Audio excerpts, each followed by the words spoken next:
Ne nuk mund të androjmë deklaratat atyre si gazetar, por çfarë ne mund të bëjmë është që ta shtrojmë kontekstin që publiku i Kosovës kur e lexon ta di që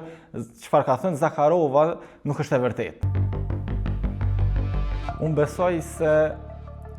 i kemi nga të dy anët, pra ka dhe media të cilat arrijnë të dekonstruktojnë përmbajtje të tilla dhe shet që në raportim fjala vjen në deklarim që vjen prej një zyrtari rus, nuk transmetohet me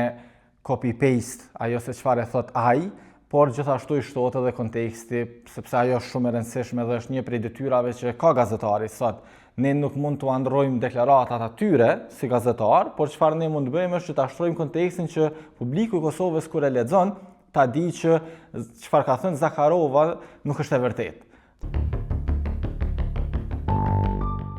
Tash, nëse marrim në aspekt global, sfundi kishte një studim i cili e tregonte se si ndahen miliona euro nga Rusia pikërisht për këtë çështje, për prodhim të dezinformimit dhe synimit për të ndikuar te shtetet të caktuara. Nuk ishte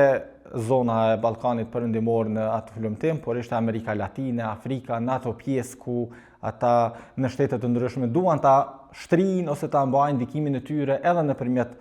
manipulimit, po unë besoj që pastaj ajo thjesht vetëm kushdo që ka punuar studimin nuk është fokusuar te Ballkani Perëndimor, se nuk e shon ndonjë dallim aty pastaj sa i përket mënyrës dhe atë se a bëjnë ata apo jo, edhe kur vjen fjala te Ballkani Perëndimor në përgjithësi, edhe te Kosova, raporti me Serbinë, Bosnja dhe kjo mundësia që të ketë diçka tensione në mes të këtyre shteteve dhe e bëjnë edhe për ne.